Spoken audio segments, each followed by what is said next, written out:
বাঁচাবে কি? কবরে যাওয়া লাগবে কি লাগবে না? কাদের লাগবে না? হাত তুলে। তারপরে হাত তোলে এরকম আছে না নেই? যাওয়া লাগবে। দাদা চলে গেল, বাবা চলে গেল, আমাকেও চলে যেতে হবে। আমার ছোট্ট ছোট্ট ছেলে মেয়েগুলো চলে যাবে।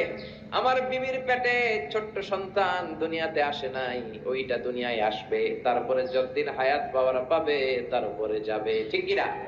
চলে যেতে হবে, থাকতে আসি নাই। সবাইকে যেতে হবে, কিন্তু আমাদের লাইফস্টাইল যদি আমরা খেয়াল করি, আমাদের মনে হয় কেউ আমরা যাব না।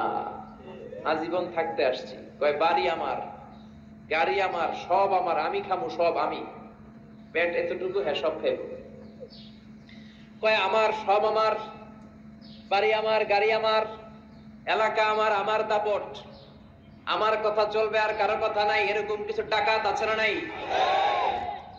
আমার এলাকা, আমার সব, আমার বাড়ি, আমার গাড়ি, আমার ব্যাংক ব্যালেন্স, খালি আমার। আল্লাহ কয় কিচ্ছু তোমার না, সবকিছুর মালিক কে? কিন্তু তারপরও আমার আমার বলতে বেশি পছন্দ করি। যদি বলি গাড়িটা কার, কয় হুজুর আমার। বাড়িটা কার? আমার। বিল্ডিংটা কার? আমার। কেমন করে আপনার বাড়ি হয়? আপনার বাবাও যখন এই বাড়িতে থাকতো সেও বলতো আমার, দাদাও কইতো আমার, ঠিক কিনা? আপনি মরে গেলে ছেলে বলবে আমার। একটাই বাড়ি, সবাই কয় আমার। এই জন্য কবরে যেতে হবে, কবরের প্রিপারেশন নিতে হবে। বিশ্বনবী বললেন, যারা সূরাতুল মুলক তেলাওয়াত করবে কবরের আযাব থেকে বাঁচাবে কে?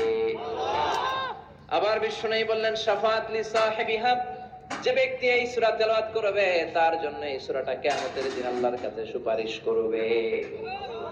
সুবহানাল্লাহ নাই? আর জোরে সুবহানাল্লাহ। কোরআন সুপারিশ করবে আল্লাহর কাছে। আল্লাহ সুপারিশ ফেলে দিতে পারবে? প্রধানমন্ত্রীর কাছে যদি অর্থমন্ত্রী কোনো সুপারিশ নিয়ে যায়, প্রধানমন্ত্রী ফেলে দিতে পারবে? পররাষ্ট্রমন্ত্রী যদি কোনো সুপারিশ করে, রেকমেন্ডেশন করে, ফেলে দিতে পারবে? কোরআন যদি সুপারিশ করে, কবুল করে নিবে কে? এজন্য এই সূরা যারা তেলাওয়াত করবে, এই সূরা তার হয়ে আল্লাহর কাছে সুপারিশ করবে, রব্বুল আলামিন এই সূরার সুপারিশ কবুল করে নিবে। আবার বিশ্বনবী বলেন, খাসামাত আন সাহিবিহা, এই সূরাটা কিয়ামতের দিন এই সূরার তেলাওয়াতকারীর পক্ষ হয়ে আল্লাহর বিরুদ্ধে তর্ক করবে। আল্লাহু আকবার। আল্লাহর সাথে তর্ক, সাহস বেশি না কম? বেশি না কম?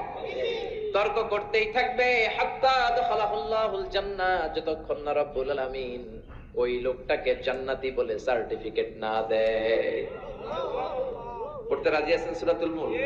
এজন্য বিশ্বনবী বলতেন, মান ক্বারা বিহা ফি লাইলা, রাতে যে সূরাটা তেলাওয়াত করবে তার আমলনামার মধ্যে সওয়াব দিয়ে পূর্ণ করবে কে?